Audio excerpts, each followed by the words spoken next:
G here, and today it's math review day in physics class. For those of you that thought that maybe physics was talking about science and not really dealing with much math, you clearly didn't know what physics was all about. I'll start with just a basic disclaimer, this idea that algebra is definitely the basic language of physics. Though we can talk about things in general terms, in order to deal with anything specific in the subject, you really have to become fluent in the language, and for us, that's mathematics. So if you struggle with math, or if you think that you're good enough, my suggestion to you is get out there and get some more practice, because you could always be better. So some of the math can get tricky, especially when we get into two-dimensional kinematics, or two-dimensional anything for that matter, so it's definitely worth taking a look at. Okay. The second thing I'll say is when you're working equations, I see people do this all the time. They'll start with the equation and they'll plug in all the numbers and then they'll do the algebra. I implore you, stop doing that. You're hurting yourself later on. It's the best thing for you to just take the equation, work the equation to the final idea that you need, and then you put the numbers in and get your value. Okay, so you're going to see that I do a lot of that over the course of the year. It's worth practicing, so I implore you, please work on that. So let's start with a question like this. So if we're going to solve this equation for a, the whole idea again is isolate the variable. That means we need to divide both sides by m, and you're going to get the equation a is equal to f over m. Again, you don't need to know what these numbers are right now, you just need to know how to be able to algebraically manipulate these equations. Let's try another one. We have this one here, v equals d over t. This is actually our equation for velocity we're going to use a lot. We want to solve this for t. Well, t is in the denominator, which means the first step is going to be multiply both sides by t. And what are you going to get? You're going to get vt is equal to d, because those t's will cancel. And then we want to solve for t, so divide both sides by v, and you're going to get t is equal to d over v. Again, I am showing absolutely every step. With these basic equations, I would say not necessary, but anything that takes 2 or more steps are definitely worthwhile showing your work. You may catch yourself making an error. And on to the last question we go. In this case, this equation needs no introduction. We're going to solve for c from the equation e equals mc squared. Wow, what an equation. You're going to get to use this at the end of the year this year, so I'm going to hold off any explanation about it for now. We're solving for c. Well, this is multiple steps. First step again, we need to isolate that c squared, so let's divide both sides by m to give us e over m equals c squared. Well, bugger, we have a power. What do we do with the power? We do the opposite operation. If we're squaring it, we need to square root to get rid of it.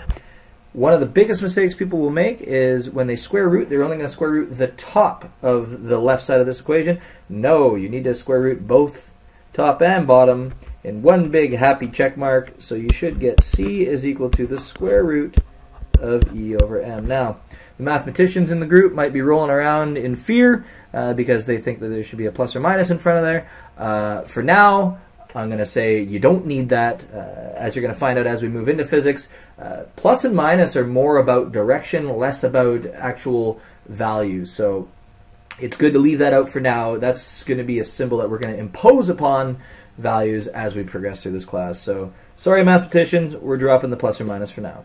Okay? There's one more equation that we need to deal with. Little trickier here. We got v squared equals u squared plus 2ad. This is actually one of the kinematics big 3 you're going to learn next unit. If we need to solve for d, d is right there. Well, we got some problems, right? We got the straggler right here, so we need to subtract u squared from both sides to get v squared subtract u squared is equal to 2ad. Cool, but now we got that 2a on the d, so we need to divide both sides by 2a to give you distance is equal to v squared subtract u squared over 2a. And yes, I've been sort of bouncing back and forth between naming what they are and not really telling you much. Again, you're just manipulating equations. For now, the understanding of what these equations are is irrelevant. I just want to make sure that you are up to date on your algebra skills, okay? Well, I talked about the idea of manipulating an equation and then actually plugging in the numbers. It's going to help you immensely, and here's an example of why. Solve for d given that v equals d over t, and we have some values for v and t. Okay, well, We know that to get d by itself, we need to multiply both sides by t, so that we get distance is equal to vt. Okay, that's it. That's as far as we can take the equation. We have our value for v, we have our value for t. Now we just plug them in, and we get 36 meters per second times 8 seconds. Again, you'll notice units will cancel out, and that's going to give you a value in meters. And in this case, it's going to be 288 meters. So, a couple things people always ask, do we need units when we're doing the work in the question? My answer is whatever you feel comfortable with. Too many people make errors with units. It's always nice to know what you're dealing with. So you'll notice I canceled the seconds. If you need them in there so that you know you have everything in the right units, by all means do it. If you don't need it in there, this is the most important unit, the one at the end. So please make sure that that one's there. Otherwise, you have a number and not a physical quantity. Let's try one more. We take a look here. Solve for m given that F equals ma. Hey, that's Newton's second law of motion again. Given that we have an F, we have an A. I'm not going to show the steps this time. The mass is equal to the force divided by the acceleration. We know that F is equal to 150 newtons. We know that A is equal to 2.5 meters per second squared. Now, remember, newtons, there's all these SI units built in there, right? So we know that it is already in terms of meters and seconds and kilograms and all these ideas. So when we actually calculate this value, we should end up with a value that's in kilograms. Why? Because all these units down here in SI as well. We're going to break down newtons for you in the future so that you see exactly what that is. But for now, 150 divided by 2.5 is 60. I've told you that the SI unit for mass is kilogram. You're good to go. The pesky thing about physics is when we get out of linear motion, i.e. just one direction, it's either up and down or left and right, and we do a combination of both, two-dimensional. And in order to do two-dimensional motion, you're going to have to deal with trigonometry. And again, you have learned all the trig that you're ever going to need for physics, but let's do some reminder. The first thing we need to remember, here's a right-angled triangle. Okay, and if we label this side A, that side B, and that side C, obviously the Pythagorean theorem states that the square of the sides, the sum of those, is equal to the square of the hypotenuse. So you're going to need to be able to solve this for A, B, or C. Please remember the lessons that you've learned previously about the Pythagorean theorem. It doesn't really matter what side you label what, so long as you're consistent, and the hypotenuse is your longest side in a right angle triangle. For those of us in grade 11, which is a bunch of us now, you're going to learn the cosine law and the sine law, which are going to be extremely effective for triangles that are not right angle. But I promise you, the majority of your questions, we're going to deal with this kind of triangle right here. So Pythagorean theorem, remember it, learn it, live it, love it. Other thing we need to remember, the trig relationships. Remember the battle cry for trig, SOHCAHTOA. Again, if we're looking at a right angle triangle, we're dealing with a little something that looks like this. If we call this angle here theta, the side right across from it, that's our opposite. The side that's touching it, that's our adjacent. And the longest side, always, always, always, is our hypotenuse. This is a right angle triangle. And we have sine, cosine, and tan. Remember that sine is equal to opposite over hypotenuse. Cosine is equal to adjacent over hypotenuse.